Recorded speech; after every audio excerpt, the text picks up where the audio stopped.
Hello learners, एक बार फिर से आपका बहुत बहुत स्वागत है ज्ञानोस्ली क्लासेस के यूट्यूब प्लेटफॉर्म पर। आज हम पेपर 1 का यूनिट 4, देखिए यहाँ यूनिट 3 गलती से लिखा गया है। यूनिट 4 यानी कम्युनिकेशन आज हम रिवाइज करने वाले हैं। यूनिट 3 नहीं, यूनिट 4 आपका कम्युनिकेशन है और वन लाइनर्स के माध्यम से रिवीजन होने वाला है। बहुत ही कम समय लूँगा आपका। और इस यूनिट के जो इम्पोर्टेंट चीज़ें हैं जो प्रीवियस ईयर क्वेश्चन में पूछे गए हैं या फिर जिसके पूछने के चांसेस आपके अपकमिंग एग्जामिनेशन में बहुत ज़्यादा है, तो इसको हम देख लेते हैं। स्टार्ट करते हैं आज के इस इम्पोर्टेंट लेक्चर को। वीडियो को प्लीज़ लाइक कर दीजिए और इसके बाद हम स्टार्ट करते हैं। देखिए, कम्युनिकेशन का मतलब क्या होता है? कम्युनिकेशन का मतलब होता है कि जब आप अपनी बात को एक या एक से अधिक लोगों तक पहुंचाते हैं, जिसमें फीडबैक भी शामिल होता है। और कम्युनिकेशन आप खुद से भी कर सकते हैं, जिसे हम इंट्रापर्सनल कम्युनिकेशन कहते हैं, और अगर दूसरों से करें तो इंटरपर्सनल कम्युनिकेशन। तो कम्युनिकेशन हम उसको कहते हैं, यानी संचार। कम्युनिकेशन को एरिस्टोटल ने स्पीकर, स्पीच, ऑडियंस के रूप में समझाया था, है ना? कि एक स्पीकर होते हैं और वो कुछ बोलते हैं और सामने में कोई सुनने वाला भी, एक श्रोता भी होता है ना? तो ये एरिस्टोटल ने समझाया था। अरस्तु ने ऐसे प्रश्न पूछा गया, इसलिए ये ऐसे मेंशन है। लासवेल मॉडल में कम्युनिकेशन को who says what in which channel to whom with what effect कहा गया है। तो लासवेल मॉडल ऑफ कम्युनिकेशन जो है, इसमें बोला जाता है कि किसने क्या कहा, कौन से माध्यम से कहा, किससे कहा और उसके कहने का तात्पर्य क्या था। ये लासवेल मॉडल ऑफ कम्युनिकेशन में समझाया जाता है। जो Shannon Weaver model of communication है, इसमें नॉइज की जो अवधारणा है ना, वो पहली बार बताया गया था कि नॉइज़ जो है वो संचार में बाधा लाता है ना? और ये नॉइज़ मतलब सिर्फ़ ऐसे शोर वाला नॉइज़ नहीं, नॉइज़ मतलब कोई टेक्निकल प्रॉब्लम हो सकता है, कोई डिस्टेंस हो सकता है कि बहुत ज़्यादा हो, आप अच्छे से कम्युनिकेट ना कर रहे हो, या कोई भी प्रॉब्लम जो आपके संचार को बाधित करे, वो नॉइज़ होता है। तो शैनन वीवर मॉडल में नॉइज़ को कम्युनिकेशन की मुख्य बाधा बताया गया। बर्लो ने एक मॉडल दिया था, एसएमसीआर मॉडल। एस से होता है सोर्स, एम से होता है मैसेज, सी से होता है चैनल और आर से होता है रिसीवर। इसलिए हम कहते हैं इसको एसएमसीआर मॉडल। इसको दिया था बर्लो ने।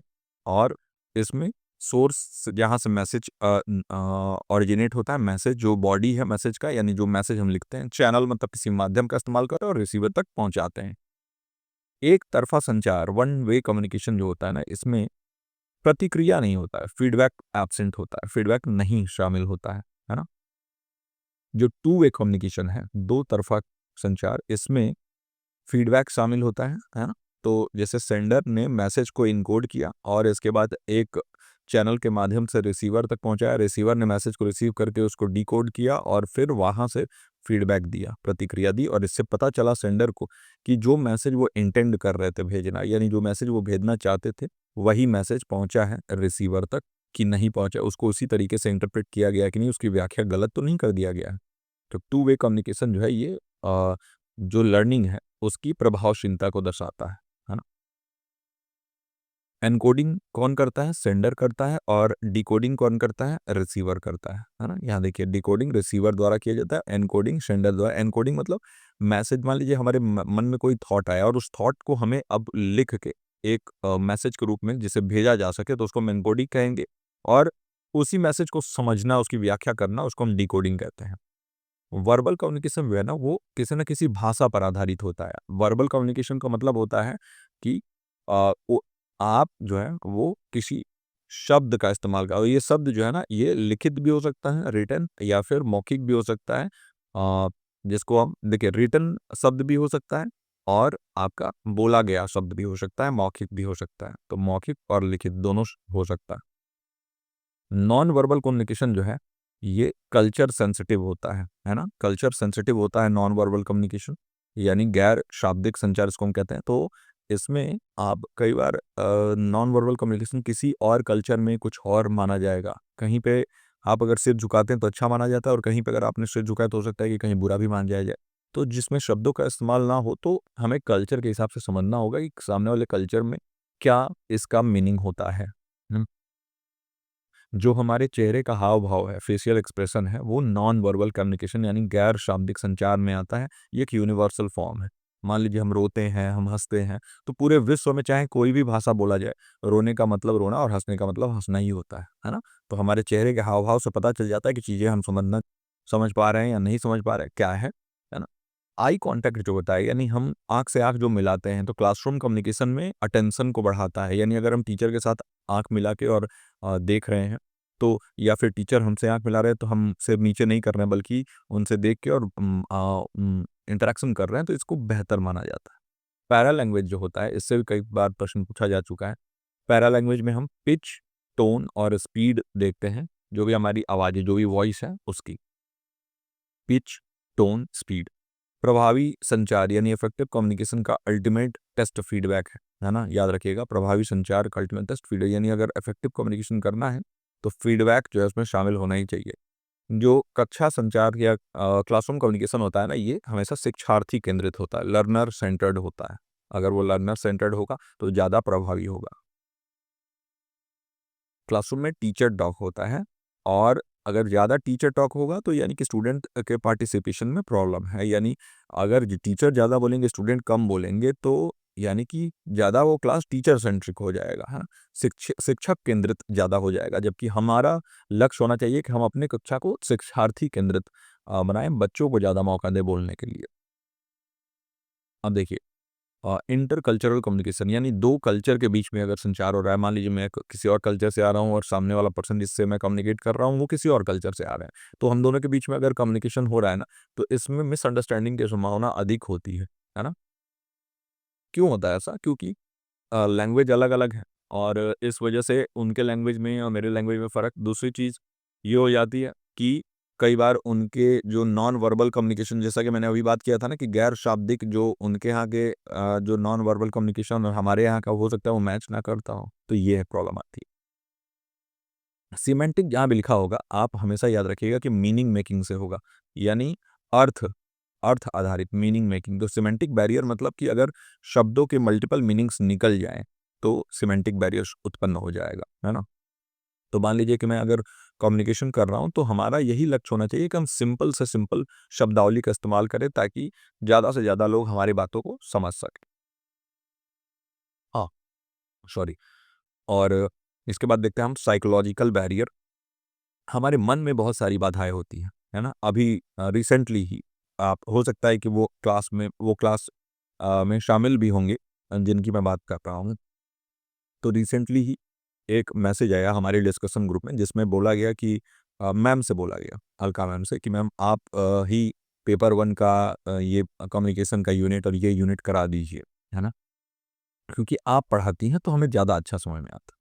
अच्छा, मैं ये कहता हूँ कि आप सबसे पहली बात, तो आप छोटे बच्चे नहीं हो कि आपको जो है अ, हाँ, ये ज़रूर हो सकता है कि कोई बिल्कुल ही खराब पढ़ाता हो। मान लीजिए कि मैं ऐसा पढ़ाता कि बिल्कुल समझ ही ना आए, या फिर बिल्कुल मैं देख-देख के पढ़ रहा हूँ चीज़ें, मुझे कुछ आता ही नहीं है, मैं वैसा हूँ। तो ये चीज़ें अगर होती तो मैं मानता, लेकिन मैं जो जिस तरीके से मैं पढ़ा रहा हूँ, उस तरीके से बिल्कुल आपके दिमाग में चीज़ें घुस जानी चाहिए, लेकिन आपके दिमाग में बैरियर बना हुआ है, मनोवैज्ञानिक बाधा, यानी साइकोलॉजिकल बैरियर है। आपके दिमाग में बैठा हुआ है कि मुझे इसी टीचर से समझ में आएगा, और किसी से मुझे समझ ही नहीं आता है। तो वो क्या है? वो आपके इमोशंस और एटीट्यूड से जुड़ा हो सकता है। आप मैम से इमोशनली ज़्यादा अटैच हों, इसलिए आपको ऐसा लगता हो कि मैम जो पढ़ाते हैं मुझे समझ में आ जाता है ना? तो ये और मैम जो है, देखिए, एक टीचर का एक लिमिट होता है, वो मशीन नहीं है कि सारी चीज़ें वो खुद ही करे। इसलिए मैं हूँ यहाँ पे कि मैं चीज़ें जो है सँभालता हूँ जहाँ से, क्योंकि हर इंसान का एक लिमिट है ना? मैं चीज़ें पढ़ा रहा हूँ, तो आप उसको समझने की कोशिश करो। वैसे ही बहुत सारे स्टूडेंट हैं जिनके मन में ऐसी मानसिक बाधाएँ होती हैं कि किसी के लिए, कि भाई ये इंसान तो खराब है, ये इंसान तो अच्छा नहीं पढ़ाता, ये इंसान तो ऐसा है, हमारे घर में ही कि ये हमारे घर के ये लोग जो है ना, ये अच्छे लोग नहीं हैं, ऐसा है। हमारे मन में यही बैरियर बैठा हुआ है, और वो कुछ भी कहेंगे, सही बात कहेंगे तो हमें गलत लग जाएगा, साइकोलॉजिकल बैरियर। और इसीलिए हम उनकी मीनिंग गलत व्याख्या कर लेते हैं कई बार। अब देखिए, नॉइज़ की बात हमने किया था ना, तो नॉइज़ फिज़िकल भी हो सकता है, साइकोलॉजिकल भी और सिमेंटिक भी। जैसे वो स्टूडेंट जो थे, जिन्होंने ये बात बोला था, उनके साइकोलॉजिकल नॉइज़ है ना? साइकोलॉजिकल नॉइज़ अपने दिमाग में उन्होंने पहले से बिठा के रखा हुआ है।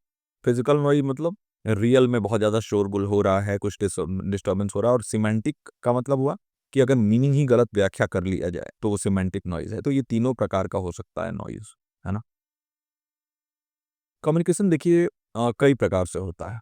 एक होता है अपवर्ड कम्युनिकेशन, एक होता है डाउनवर्ड कम्युनिकेशन, और एक होता है आपका लेटरल कम्युनिकेशन, है ना? तो अपवर्ड कम्युनिकेशन मतलब जब भी कम्युनिकेशन नीचे से ऊपर की तरफ हो, नीचे से ऊपर मतलब क्या होता है कि मान लीजिए कोई जूनियर है, जूनियर अपने सीनियर से अगर कम्युनिकेट कर रहा है, जो सबऑर्डिनेट है वो अपने सुपीरियर से अगर कम्युनिकेट कर रहा है, तो वो अपवर्ड कम्युनिकेशन कहलाता है। तो अपवर्ड कम्युनिकेशन जो है ना, वो फीडबैक लेने के लिए, सजेशंस लेने के लिए उपयोग होता है ना? कि भाई आप अपने जो जूनियर हैं उनसे पूछना चाहते हैं कि ये बताइए कि ये पॉलिसी हमने बनाई है, ये कैसा है? आपका क्या मानना है? आपका राय क्या है? तो ये डाउनवर्ड कम्युनिकेशन ज़्यादातर अथॉरिटेटिव होता है, याद रखिएगा, आदेश देने के लिए। जैसे कोई सीनियर है, अगर अपने जूनियर को कोई आदेश देता है, कोई निर्देश देता है, तो वो अब डाउनवर्ड कम्युनिकेशन कहलाता है ना? तो ऊपर से नीचे की तरफ आ रहा है, यानी जो हायरार्की है ना, उसमें जो अपवर्ड लेवल पे है, वो डाउनवर्ड लेवल से अगर कम्युनिकेट कर रहे हैं, तो उसको हम डाउनवर्ड कम्युनिकेशन कहते हैं। इसके अलावा अगर हम लेटरल कम्युनिकेशन में कहेंगे, तो मान लीजिए एक डिपार्टमेंट का सीनियर दूसरे डिपार्टमेंट के जूनियर से, या एक डिपार्टमेंट का जूनियर दूसरे डिपार्टमेंट के सीनियर से बात कर रहे हैं, तो ये लेटरल कम्युनिकेशन होता है ना? तो ये इस तरीके से चलता है। डाउनवर्ड कम्युनिकेशन के बारे में बता ही दिया मैंने। हॉरिजॉन्टल कम्युनिकेशन याद रखिएगा कि आप अपने सहपाठी से, मान लीजिए आप भी किसी ऑफिस में काम करते हैं और आपके ही कॉलीग उसी ऑफिस में काम करते हैं, तो आप लोग के बीच में जो कम्युनिकेशन हो रहा है, वो हॉरिजॉन्टल कम्युनिकेशन कहलाएगा। और वर्टिकल कम्युनिकेशन होता है जैसे डाउनवर्ड कम्युनिकेशन या अपवर्ड कम्युनिकेशन, यानी आप अगर या तो सीनियर से, या सीनियर अगर जूनियर से कम्युनिकेट कर रहे हैं, तो वो वर्टिकल कहलाएगा। वर्टिकल मतलब ये होता है सीधी, ऊपर से नीचे या नीचे से ऊपर, और हॉरिजॉन्टल मतलब बराबर पे। ग्रेप वाइन जो है ना, ये इनफॉर्मल टाइप ऑफ कम्युनिकेशन, ये कम्युनिकेशन फॉर्मल भी होता है, यानी औपचारिक, जैसे आप अपने ऑफिस में अपने जो भी चीज़ें बात करते हैं काम से रिलेटेड, वो फॉर्मल हो गया। और इनफॉर्मल भी होता है, मान लीजिए कि आप अपने दोस्तों से, अपने फैमिली फ्रेंड्स से बात करते हैं, तो वो इनफॉर्मल कम्युनिकेशन हो जाता है। इनफॉर्मल में ही ग्रेप वाइन भी आता है। ग्रेप वाइन का मतलब होता है ना कि कई बार अफवाह फैल जाता है, कई बार ऐसी चीज़ें बहुत तेज़ी से फैलती हैं कि हो सकता है कि वो सही भी ना हो, लेकिन कई बार ये ज़रूरी भी होता है। मान लीजिए कि नेटवर्क पूरा फेल हो गया और आपको बताना है कि जंगल का आग बहुत तेज़ी से बढ़ रहा है, तो वो ग्रेपाइन इनफॉर्मल कम्युनिकेशन ही उस टाइम पे काम आएगा, है ना? तो ये है। इसके बाद मास कम्युनिकेशन जो है ना, ये बड़े और हेटेरोजेनियस ऑडियंस के लिए होता है। देखिए, हेटेरोजेनियस और होमोजेनियस मतलब, हेटेरोजेनियस मतलब जिसमें अलग-अलग ग्रुप्स शामिल हो। कोई हो सकता है कोई 10 साल का बच्चा भी हो, तो कोई 60 साल का वहाँ पे वयस्क भी हो, बुजुर्ग भी हो, कोई 70 साल का। तो ऐसे हेटेरोजेनियस ऑडियंस के लिए मास कम्युनिकेशन होता है, जो कि लार्ज लेवल पे होता है। इसका एग्जांपल मास कम्युनिकेशन का हो जाएगा जैसे रेडियो पे या टेलीविज़न पे न्यूज़ आता है, वो सारी चीज़ें, है ना? मास कम्युनिकेशन आ जाती हैं। इसके अलावा अगर हम बात करेंगे कम्युनिकेशन की, तो इसमें भी अलग-अलग टाइप के भी कम्युनिकेशन और भी कम्युनिकेशन होते हैं। जैसे इनफॉर्मल कम्युनिकेशन और फॉर्मल हमने देख लिया। कैसे? जैसे इंट्रापर्सनल और इंटरपर्सनल से बहुत आ जाता है। जब भी आपको बात करें इंट्रा, तो इंट्रा का मतलब होता है कि खुद से आप अगर कम्युनिकेट कर रहे हैं। सेल्फ सेल्फ कम्युनिकेशन भी हम कह देते हैं। और इंटर मतलब 2 या 2 से अधिक लोगों के बीच में अगर कम्युनिकेशन हो रहा है। ग्रुप कम्युनिकेशन मतलब 3 या 3 से अधिक लोगों के बीच में अगर हो रहा है, उसको हम ग्रुप ग्रुप कम्युनिकेशन कहते हैं। एजेंडा सेटिंग थ्योरी जो है, ये मास मीडिया से रिलेटेड होता है, ये भी याद रखेंगे। तो अगर मैचिंग वगैरह में क्वेश्चन पूछ दे, तो याद रखेंगे। Mass media public opinion formation में महत्वपूर्ण भूमिका निभाता है। यानी कि जो टीवी है, जो रेडियो है, न्यूज़पेपर है, उसमें क्या छप रहा है, क्या बताया जा रहा है ना, इससे लोगों का ओपिनियन बनता है। और कई बार आप देखते हैं ना कि सरकार का इन्फ्लुएंस बहुत ज़्यादा मीडिया के ऊपर होता है, तो ऐसी खबरें चला देंगे कि उनका पॉजिटिव व्यू बने, लोगों के अंदर एक अच्छा ओपिनियन फॉर्म हो, लोगों का सरकार के लिए प्रेम बढ़े, है ना? तो ऐसा तो ये मास मीडिया में बहुत पावर है, इसलिए इसको चौथा स्तंभ कहा जाता है। प्रिंट मीडिया जो होता है ना, ये क्रेडिबिलिटी के लिए जाना जाता है, क्योंकि आप जानते हैं कि भाई जो आपका आजकल इंटरनेट के माध्यम से जितने भी न्यूज़ पोर्टल्स और चैनल्स चल रहा है ना, इसमें सेंसेशन के ऊपर ये होता है कि जितना सेंसेशनल न्यूज़ हम बनाएँगे, उतना ज़्यादा टीआरपी हमारा बढ़ेगा और उतने ज़्यादा हमें एड रेवेन्यू मिलेगा, तो इससे हमारा ओवरऑल रेवेन्यू मॉडल पे ये काम करता है। लेकिन प्रिंट मीडिया जो है ना, ये सही चीज़ों को छापकर, सही चीज़ों को दिखाकर, बताकर और जागरूक करने के लिए या सही खबर पहुँचाने के लिए जाना जाता है। यानी इसकी क्रेडिबिलिटी जो है ना, सबसे ज़्यादा होती है। प्रिंट मीडिया यानी जैसे आपका न्यूज़पेपर हो गया, है ना? और इलेक्ट्रॉनिक मीडिया जो है ना, इमीडिएसी के लिए कि तुरंत कोई न्यूज़ आया और तुरंत इलेक्ट्रॉनिक मीडिया के माध्यम से आपको पता चल जाएगा। लेकिन प्रिंट मीडिया में क्या होता है कि 10 बजे अगर पेपर छप गया, तो फिर अगले दिन की खबर अगले वाले ही पेपर में आएगा। तो ये हो गया इलेक्ट्रॉनिक मीडिया और प्रिंट मीडिया का डिफरेंस। मीडिया लिटरेसी जो है, मास मीडिया के प्रभाव को क्रिटिकली समझने की क्षमता है। यानी कि आपको ये पता होना चाहिए कि कब हमारा ब्रेन वॉश हो रहा है, क्या बताया जा रहा है, क्या हमको अपना ओपिनियन जो है खुद से फॉर्म करना चाहिए या क्या करना है। ये सारी चीज़ें जो है ना, इसके बारे में भी आपको पता होना चाहिए। तो ये है। तो ये कुछ कम्युनिकेशन के 30 वन लाइनर्स मैं आप लोग के लिए लेके आया था, जो कि आपके एग्जामिनेशन पर्सपेक्टिव से बहुत इंपॉर्टेंट साबित हो सकते हैं और आपके एग्जामिनेशन में आपको हेल्प कर सकते हैं, आपके पेपर वन में आपको हेल्प करेंगे। कोई भी डाउट रह जाए आज का जो ये क्लास है इसमें, तो आप नीचे कमेंट सेक्शन में ज़रूर बताएंगे। अगर हमारे साथ आप जुड़ के तैयारी कर रहे हैं तो डिस्कशन ग्रुप में आप पूछिए, और अगर हम हमारे साथ जुड़ के तैयारी करना चाहते हैं तो फिर 9015958713 ये नंबर है, विनाशक का नंबर है।